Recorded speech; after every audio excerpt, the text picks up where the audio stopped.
somos estudiantes de la Universidad Católica de Cuenca, estamos estudiando la carrera de Psicología Clínica. Actualmente estamos cursando por 8º ciclo. Bueno, mi nombre es Carla Armijos y cada una de mis compañeras se va a ir presentando conforme les vaya preguntando a usted lo que nos inquieta. Nos gustaría que primeramente se presente y nos dé una breve introducción acerca de cómo se llama, a qué se dedica y todo eso. Okay. Bueno, soy Adriana Vázquez, soy médico psiquiatra, soy psiquiatra infantil y del adolescente y en este momento estoy trabajando en el CRAC como psiquiatra y psiquiatra infantil y del adolescente. Además tengo formación en varias terapias como TFP, Círculo de Seguridad y TCC. Ya, bueno, muchas gracias. Bien, primeramente vamos a empezar a hablar un poquito acerca de lo que vamos a tratar. Vamos a tratar acerca del trastorno límite de la personalidad y como nosotros tenemos entendido, el trastorno límite de la personalidad es una afección de salud mental que ha venido dándose durante varios años que no conocemos exactamente, pero esto conocemos que afecta la manera en que las personas se sienten, el estado de ánimo, lo conductual, lo fisiológico, afecta bastante a las personas que padecen de este trastorno de salud mental. Además, tenemos conocimiento de que las personas que presentan este tipo de trastorno tienen un fuerte miedo a ser abandonado, a quedarse solos, por esto que presentan conductas desadaptativas como tal. Entonces, esto como una breve introducción, nos gustaría saber si es que usted tal vez nos puede colaborar con algún poco más de información acerca de este trastorno. Okay.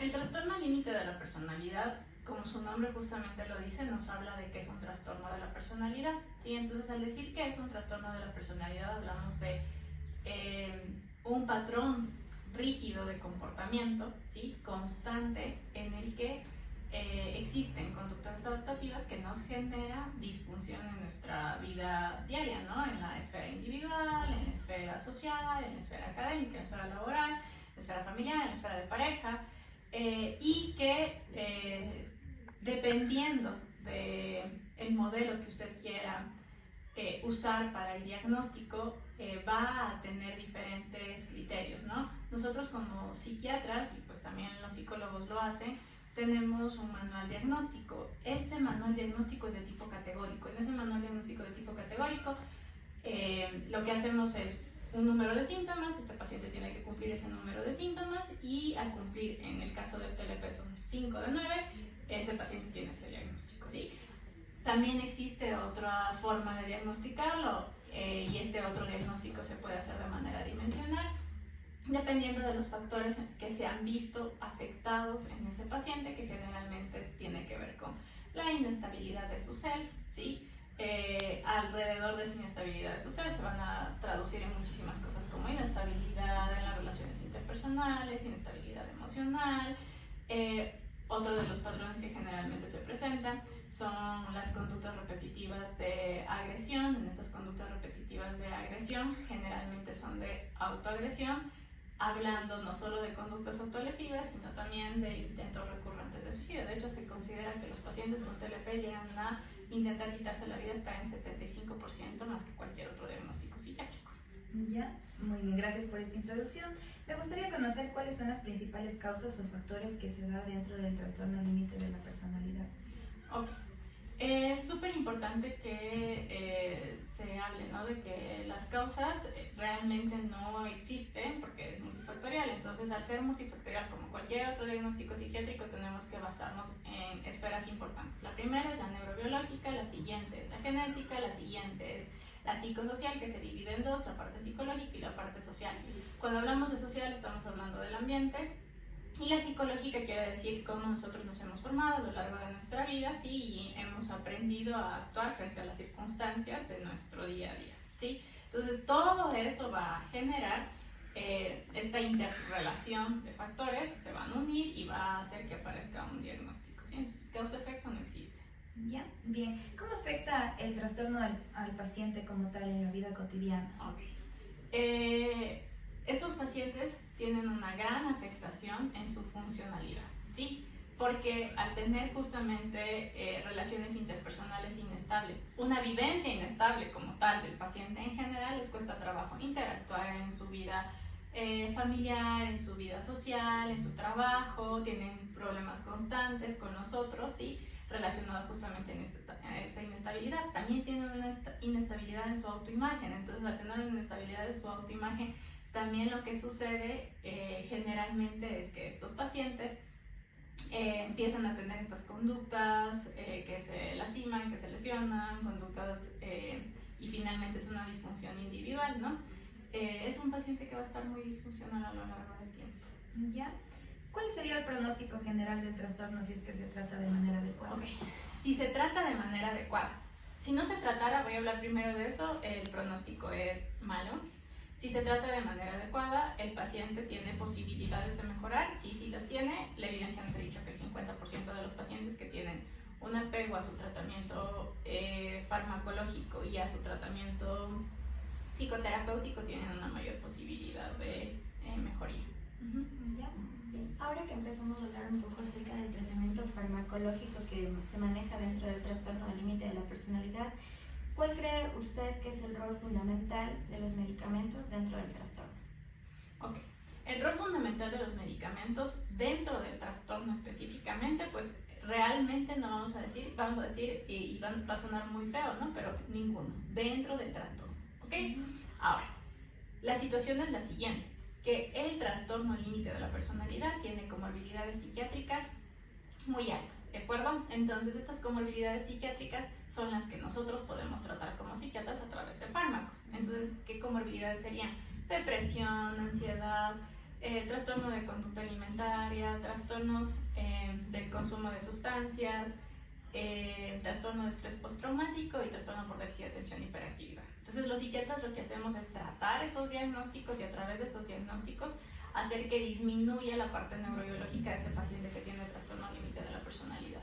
Bien, como usted menciona, el trastorno límite de la personalidad tiene ciertas comorbilidades, o más bien muchas comorbilidades que son características también del trastorno, ¿no? ¿Usted considera que siempre puede ser necesario el trastorno farmacológico dentro del trastorno, es decir, un 100%? Ok, 100% no lo podemos poner en esa categoría, sin embargo, la posibilidad de que tenga que ser tratado farmacológicamente un paciente con TLP es muy alta, porque se ha visto que hasta el 85% de los pacientes que tienen trastorno límite de personalidad tienen asociado otro diagnóstico, como por ejemplo depresión, ¿sí?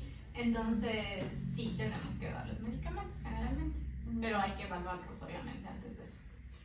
Mencionando también un poco el tema de los medicamentos, ¿cuál considera usted que son los principales medicamentos que se utilizan dentro del TLP? Okay. Bueno, generalmente, como le dije, son para las comorbilidades psiquiátricas, entonces dependerá, pero si las más frecuentes son ansiedad y depresión, lo que más frecuentemente va a suceder es que sean inhibidores selectivos de la recaptura de serotonina y neurolépticos o antipsicóticos. Okay.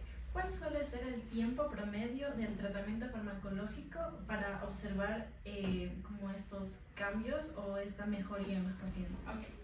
Generalmente los medicamentos que les comenté previamente empiezan a hacer efecto entre la tercera o cuarta semana de tomarlos, pero nos menciona la evidencia que tenemos que esperar hasta las 12 semanas para estar seguros de que sí estamos identificando mejoría. Okay. ¿Y qué señales, por ejemplo, indican que el tratamiento está funcionando en esos pacientes? Okay. Dependiendo de la comorbilidad médica tendríamos que ver la remisión de los síntomas, ¿no? Entonces si está con depresión, pues tendríamos que ver que justamente disminuya la tristeza constante, que ya no tenga su estado de ánimo cambie, que esté mejor, que su nivel de energía incremente, que haya un incremento en el disfrute de actividades previamente placenteras, que su apetito ya se regule, que su sueño se regule, ¿no? Es decir, observar la remisión de esa sintomatología.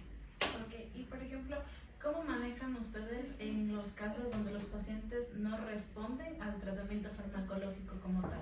Ok, cuando existe dificultades para la respuesta en los pacientes, lo primero que tenemos que identificar es, uno, apego al tratamiento. ¿Ese paciente sí está tomando o no está tomando su medicamento? ¿Sí está asistiendo a psicoterapia o no está asistiendo a psicoterapia? Al ser el modelo de psicoterapia más visto para los pacientes con TLP, la DBT, tienen un número de sesiones grupales, individuales, entonces se sabe cómo vamos a identificar que si están apegados o no están apegados, ¿ok? Si no funciona con esto del apego al tratamiento y decimos, ok, ya está pegado, la siguiente opción sería revalorar dosis. ¿Estoy dándole la dosis indicada o no le estoy dando la dosis indicada? Y finalmente, si ya vemos que cumple tiempo y el ensayo terapéutico ya está en los tiempos y a la dosis que tiene que ser, pues lo que hacemos justamente es rotar de medicamento. De acuerdo. Y en este caso, por ejemplo, ¿cuáles serían los efectos secundarios más comunes que ustedes logran observar en los pacientes? Los efectos más comunes generalmente de los fármacos que le mencioné previamente son malestar gastrointestinal, náusea, mareo, dolores de cabeza. A veces pueden producir que incrementen un poquito la sintomatología de ansiedad. Esos como son los más comunes de los efectos secundarios. Ok.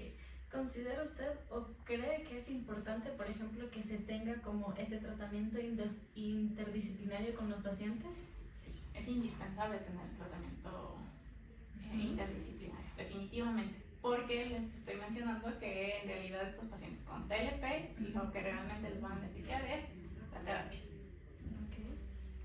Doctora, ¿qué elementos son claves dentro de esta dinámica entre un psiquiatra y el psicólogo para tratar a personas con trastorno límite de personalidad?